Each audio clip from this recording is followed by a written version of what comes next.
100.6 نجوم فن على كيفك.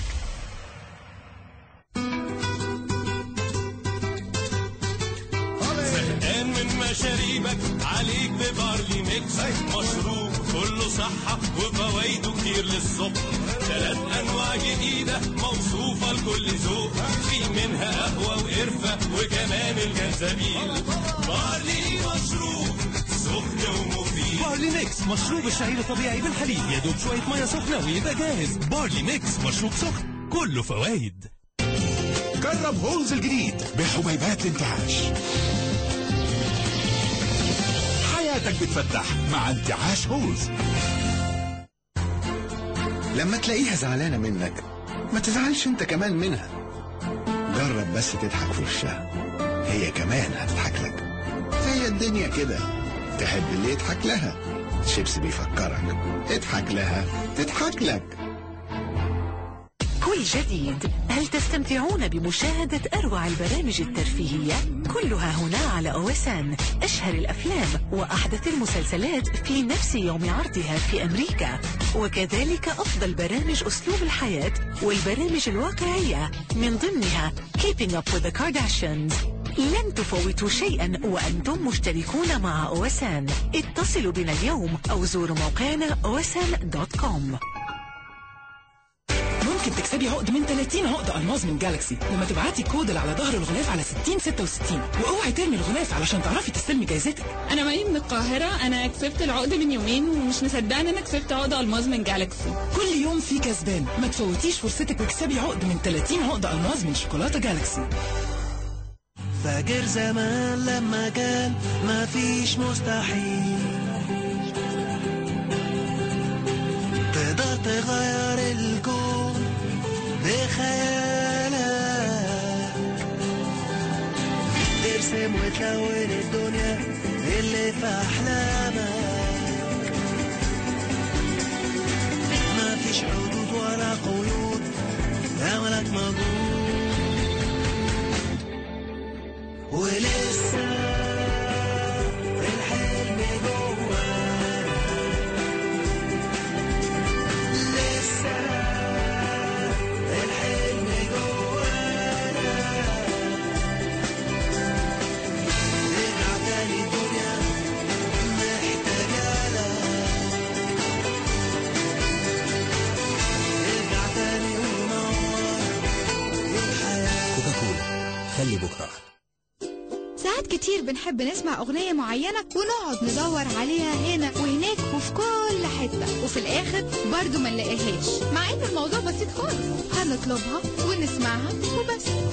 اطلبها واسمعها من الحد للخميس من الساعة 7 للساعة 8 ل 10 الصبح مع منى عامر على نجوم فام. نجوم فام على كيفك. نجوم فام، نجوم فام.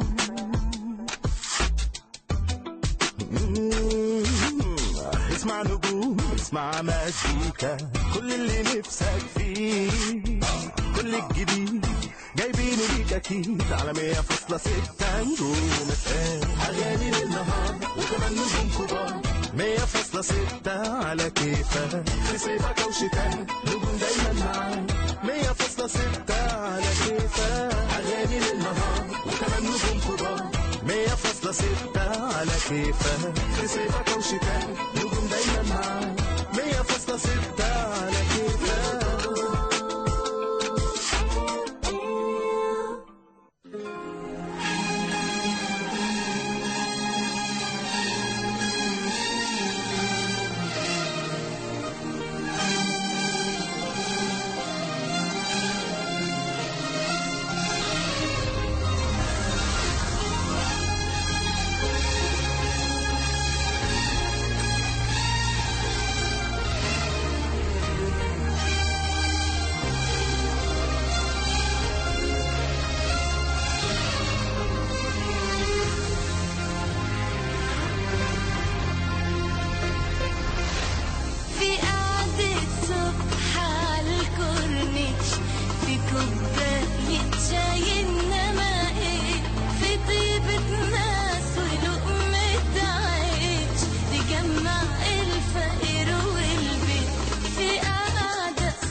25 يناير مصر جديدة على نجوم FM. لسه بنكمل معاكم حلقتنا 25 يناير مصر جديدة، ولسه مكملين معاكم على الهوا، وكنا لسه بنتكلم من شوية على نفسية رجال الشرطة النهاردة، ومعانا على التليفون نقيب هشام صالح عضو ائتلاف ضباط الشرطة، وكان حابب يعمل مداخلة معانا. مساء الخير يا فندم. مساء النور، وكل سنة وحضرتك طيبة، وكل سنة وضيوف حضرتك طيبين. حضرتك طيب. وانت طيب. عيد الشرطة وعيد الثورة الاثنين مع بعض، واعتقد تتفقوا معايا في الكلمة اللي انا قلتها دي. يعني ممكن نخليها نقيب هشام، ممكن نخليها عيد الثورة وعيد الشرطة. الحقيقة عيد الثورة بقى دلوقتي بقى الاولاني بصراحة. يعني مش هتفرق الاولويات. مش هتفرق الاولويات طبعا. وقت البرنامج وعلى وقت حضراتكم، هو قبل ما يكون عيد الثورة حضرتك فهو كان عيد الشرطة من حوالي 60 سنة تقريبا، ومش انا اللي قلت كده، هو التاريخ اللي قال كده. انما المسميات او الاولويات هي مختلفه عني. هو انا بس عايز اتكلم في جزئيتين بسيطه يعني. اولا نتكلم يعني عن قطاع المطفونين او قطاع الشرفاء من ضباط الشرطه، اللي هو نفس القطاع عريض اللي عانى من قبل الثوره من فساد حبيب العدلي واعوانه، اللي ما كانش بيقدر يتكلم في العصر دوت. طبعا نتيجه الثوره دي احنا ابتدينا نتكلم، جت من هنا نشأة الائتلاف، طلعنا قلنا لا للسياسات الغلط، للفساد اللي كان موجود، للسلبيات اللي حضرتك قلتها من شويه تقريبا وانا سمعت اغلبها. انا عايز اتكلم في نقطه. اتفضل. انا دلوقتي مهدور حقي كضابط، ابتديت سياسه جديده مع الوزاره. الضباط الشرفاء القطاع المطحونين زي ما بسميه انا، مهدور حقه من الوزاره اولا، ثانيا من وسائل الاعلام اللي متعوده دايما تركب الموجه ودايما تبحث عن السلبيات، واعتقد كلنا بنشوف دوت. اعتقد ما كانش في وسيله اعلام واحده تجرؤ او تملك الشجاعه انها تجيب ضابط شهيد او ضابط مخطوب، تجيب مراته، تجيب ارملته، تجيب ابنه، ما كانوش يجرؤوا. ولما كنا بنكلمهم يقول لك معلش اصل الراي العام مش عايز كده. الجزئيه الثانيه، انا لسه سامع مثلا خبر دلوقتي لسه جاي لي، انا نازل رايح احجز تذاكر قطر عشان انا طالع انتخابات مجلس الشورى في محافظه قنا، وانا شغال هنا في القاهره. واخد بال حضرتك؟ تمام. دي في حد ذاتها احنا استقبلنا الخبر بابتسامه صفراء. نتيجه ان احنا رايح هنا هصرف وهاكل واشرب واعيش على حسابي، ومش هلاقي حته انام فيها انا عارف، وهنقعد في استراحات في وحدات صحيه. هنخش الوحده الصحيه، طبعا وحدات صحيه كلها يا اما تحت الانشاء يا اما مستهلكه وتحت التجديد يا اما مستعمله، وفي كلتا الحالات عيشه غير ادميه تماما، ومحدش بيتكلم. ولما نيجي نتكلم يقول لك اصل انت دلوقتي البلد مش في ظروف. يعني ايه في ظروف؟ مصدر قضاء وكلاء النيابه طبعا على راسنا من فوق، ومع كامل الاحترام ليهم. طب نقيب هشام معلش، حاولتوا توصلوا صوتكم ده بشكل قانوني لوزير الداخليه؟ كل الجهات، هقول لحضرتك صوتنا واصل لكل جهات الوزاره، وسائل الاعلام، كل الناس في الجرايد، وكل الاعلاميين عارفين، وكل قيادات الوزاره عارفه ان احنا انتخابات الشعب عانينا امر الامرين، وفي الاخر ما تسويناش حتى بالموظف اللي قاعد عضو اللجنه، خد اكتر مني في المكافاه. انا اللي ظابط اللي كنت شايل ليل نهار بره، وسائل الاعلام تجاهلتني تماما، والقيادات ما حدش قال لي شكرا. سوري، مش عايز شكرا ومش عايز اي حاجه، بس يتم تكافئي على الاقل تقدير. بالظبط، انت بتتكلم في التقدير. النقيب هشام صالح، بشكرك جدا على وجودك معانا على الهواء، واتمنى يكون صوتك وصل. واعتقد بمجلس شعب جديد في حاجات جديده ممكن تتغير يا دكتور خليل، صح ولا؟ يعني مجلس الشعب ده المصريين حاطين عليه امال. طبعا. برضو يعني صححني اذا كنت غلطان. لا. هل احنا حاطين على مجلس الشعب امال زي اللي كنا حاطينها، ان فاكرين 25 يناير ثوره 25 يناير تاني يوم هيبقى مختلف؟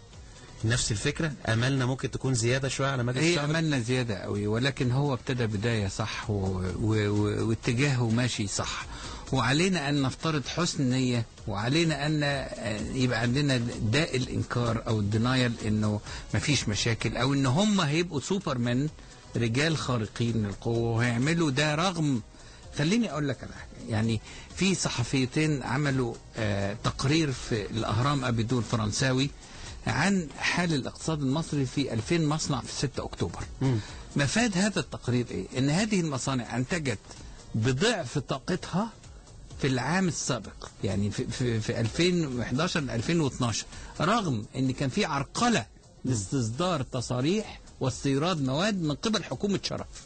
ده يعني ايه؟ يعني انه في اجهزه ممكن تعطل وتعوق. احنا عايزين مجلس الشعب مش يبحث عن الاعاقه، عايزينه يتقدم بفكر جديد جدا، ليس كفكر الجديد بتاع الحزب الوطني، الا يكون كوبي بيست، الا يكون نسخه معدلة من ماضي راح. عايزين ولادة جديدة للناس جداد لفكر جديد. هنروح لفاصل اعلاني ونرجع تاني، خليكم معانا.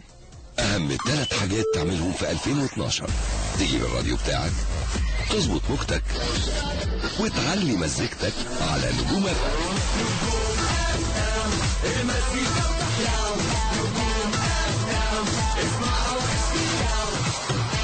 نجوم FM 100.6 على كيفك.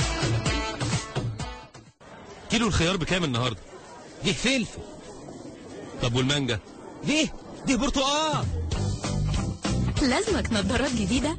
الحق تخفيضات نهاية السنة عند مغربي للبصريات، 50% خصم على مجموعة رائعة من نظارات الشمس والنظر. يا بيه قبل ما تدوق يا بيه اللي في ايدك ده بصل. لاين اكستريم، الجيل الجديد من البطاطس المشطشطة. مش حراق عادي، حراق اكستريم. لاين اكستريم ولعها. جرب هولز الجديد بحبيبات الانتعاش. حياتك بتفتح مع انتعاش هولز. كلنا جوانا الخير، بنبقى مش قادرين نفتح عينينا ونقول صباح الخير. بتبقى اللقمة على القد ونقول اتفضل، خير ربنا كتير. وفي عز الضحك بنقول خير اللهم اجعله خير. الخير هو اللي بيخلي حياتنا احسن. مع مصر الخير ابدأ سنة جديدة بالخير. ابدأها بفك كرب غارم، او ساعد في تعليم طفل، او رجع البصر للإنسان، او وفر دخل الأسرة محتاجة. في مصر الخير مع بعض سنتنا احسن. مصر الخير، تنمية الإنسان مهمتنا الأساسية. اتصل ب 16 140. ستقام انتخابات مجلس الشورى على مرحلتين. المرحلة الأولى 29 و 30 يناير 2012، المرحلة الثانية 14 و 15 فبراير 2012. لمعرفة تاريخ ومقر الانتخاب الخاص بك ادخل على موقع www.elections2011.eg أو اتصل برقم 140 أو استفسر من اسم الشرطة التابع لمحل إقامتك. انتخابات مجلس الشورى 2012 لازم نكمل المشوار. اللجنة القضائية العليا للانتخابات، صوتك هيفرق. انا اشتريت كل الطلبات. بس اوعى تكون جبت معاك فلوس. لا طبعا انا مش هشتري بكاش تاني. بدل ما تشتري بفلوسك اشتري بكارت الصراف الآلي ماستر كارد البنك الأهلي المصري، لأن الكارت ده بيسحب من حسابك مباشرة، ودلوقتي والفترة محدودة هتسترد 1% من قيمة مشترياتك، وكمان هتدخل سحب على عربية من 4 عربيات شيفروليه افيو. الحق عرض البنك الأهلي المصري واشتري بكارت الصراف الآلي ماستر كارد، تطبق الشروط والأحكام. أنا زهقت وكمان دماغي مش قادرة، مش عارفة الحقيقة فين، وكل مصدر بيقول الأخبار على مزاجه. انت ساكت ليه ومش بترد عليا؟ بقرا جورنال. هتلاقيه زي الباقيين اللي بيفبرك واللي بيقلب. لا المشهد حاجة تانية خالص. الوحيد اللي مصادره موثوقة لأن في صحفيين من كل التيارات السياسية ومراقب كل الأحداث في البلد بحيادية تامة. المشهد تصدر صباح كل أحد ابتداء من 22 يناير. المشهد أول جريدة مصرية يملكها صحفيون. رئيس مجلس الإدارة سيد موسى، رئيس التحرير مجدي شنقي. المشهد، الوطن في جريدة. دي فرصة كبيرة ممكن تكسبيها، الألماس من جالاكسي.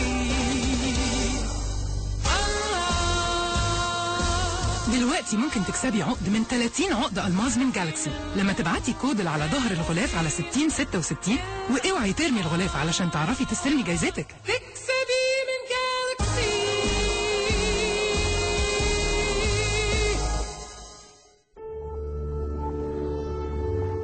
لما بتكون الدنيا صعبة أحيانا بنكون محتاجين نسمع فكرة جديدة تساعدنا، نسمع خلق جميل يحمينا، نسمع قصة أو حدوتة أو قصة إنسان تاني نجح. لما نسمع قصته تترسم على وجوهنا بسمة أمل.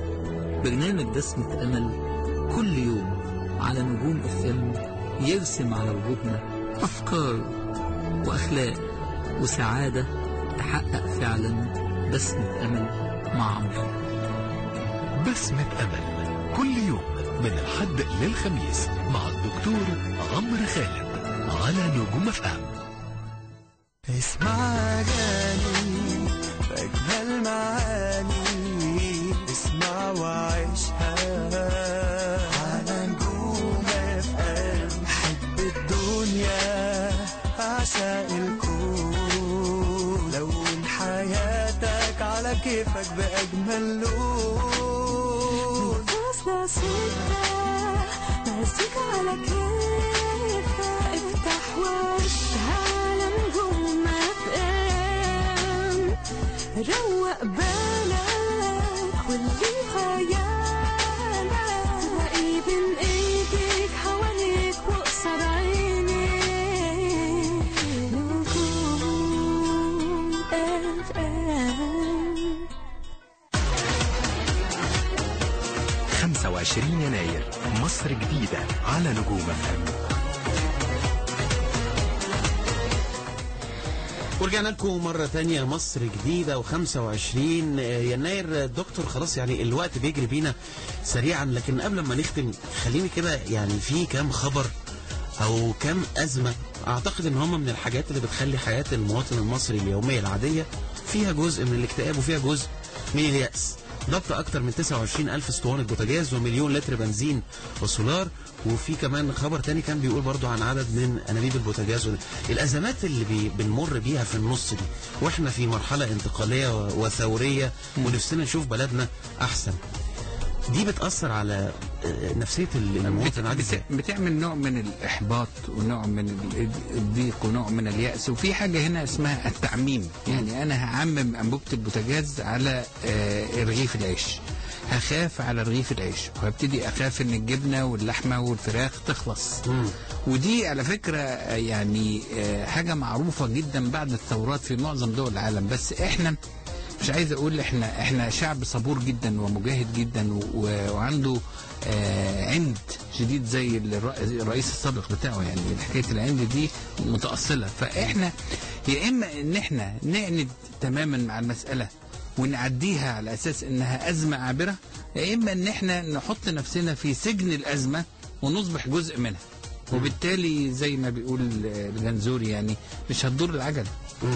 هو الحقيقه العجله دي سامعين عنها من شهر فبراير. في حاجه اسمها العجله النفسيه، يعني انت لما دورتش عجلتك واديتها شحنات من الامل والطاقه والحب والنور والنور حلوه دي يعني النور. دكتور خلينا نتكلم في حاجه بقى بمناسبه العجله النفسيه. لو عايزين ندي المستمعين روشته نفسيه لبكره، هو طبعا من الكلام سهل قوي، والناس لما بتسمع الكلام بتقول لك طب ما هو سهل قوي اللي الدكتور بيقوله، لكن انا عايز اقول لهم الكلام سهل لكن الفعل اسهل. فانت جرب، ما تستسلمش، نام على ظهرك او استلقي على شيزلونج وغمض عينيك وخد نفس عميق وافتكر 3 كلمات بيبداوا بحرف السي بالانجليزي ونقولهم بالعربي. كامنس، هدوء النفس والجسم. الهدوء ده مش معناها التناحة، معناها انك انت استرخاء، تاخد نفس وتبتدي قبل ما تنفعل على مراتك او على البياع او في الطريق العام او انت بتسوق انك انت تهدى، انك انت تلتقط انفاسك. كونفيدنس، الثقه بالنفس، مش الثقه الزائده اللي تخليك تهزأ حارس العقار او تهزأ صديقك او زميلك في العمل، ولكن ثقتك في نفسك اللي تمنعك انك انت تبقى عدواني او تمنعك انك انت تبقى ضعيف، تطالب بحقك في حدود. والسي الثالثه كارج، اللي هي الشجاعه، مش شجاعه ميدان القتال ولا شجاعه ان احنا نزعق ونزعق، لا، شجاعه ان تكون نفسك وتبص في عينين اللي قدامك وتقول له ازيك، عامل ايه، بكره احسن من النهارده. يا رب بكره يبقى احسن من النهارده. دكتور خليل فاضل، استشاري الطب النفسي ومؤلف كتاب ضد الاكتئاب، بشكرك جدا جدا على وجودك معانا النهارده. بشكرك جدا يا دكتور على الروشته النفسيه دي في يوم محتاجين كلنا نكون صحتنا النفسيه فيه بومب وعال العال، وكل سنه وكل المصريين بخير يا رب، وان شاء الله يكون يوم جميل على مصر كلها. شكرا ليكم، ودايق ويكون معاكم مروان قدري ورانا خطاب. شكرا كريم الحميدي، كنا معاكم كريم الحميدي وشيماء حافظ، وعلى المكسر محمد فاروق.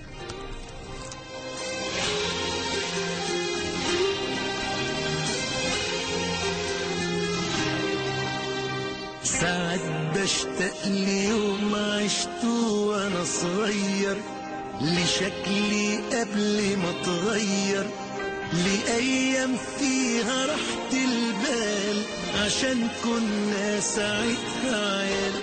ساعات بشتاق للحب القديم ولصوت عبد الحليم، لنوم في حضن لبس العيد واحساس ان بكره بعيد، لفنجان قهوه من امي وانا بذاكر، لفرحه ابويا لما انجح واكون شاطر.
لخالي وعمي والجدي، لحوادث من بتوع ستي، لليلة من ليالي زمان، لفرح بيملى كل مكان.